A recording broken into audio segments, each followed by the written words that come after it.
Hi, hello, வணக்கம், அஸ்ஸலாமு அலைக்கும். இன்றைக்கி வெத்தலை வச்சு நம்ம ஒன்று பண்ண போகிறோம். வெத்தலை பிடிக்காதவங்க கூட இதை அட்லீஸ்ட் ஒரு ஸ்பூனாவது எடுத்து டேஸ்ட் பண்ணுவாங்க. ஸோ அவ்வளோ நல்லா இருக்கும். இதை எப்படி பண்ணுறது அப்படின்றத நம்ம இந்த வீடியோவில் பார்க்கலாம். ஃபர்ஸ்ட் நமக்கு எவ்வளோ வெத்தலை வேணுமோ அவ்வளோ வெத்தலையை நம்ம எடுத்துக்கிட்டு க்ளீனாக அதை வாஷ் பண்ணிடலாம் தண்ணி வச்சு.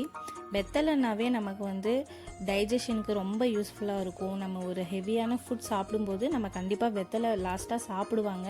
தென் வெத்தலையில் நிறைய மருத்துவ குணம் இருக்குது. நாம் தான் அதை ப்ராப்பராக யூஸ் பண்ணுறதில்ல.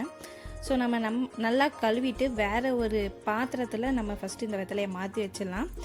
அப்புறம் அதோட தங்கச்சி, அது இல்லாமல் நம்ம சாப்பிடுவோமா? சாப்பிட மாட்டோம், பாக்கு.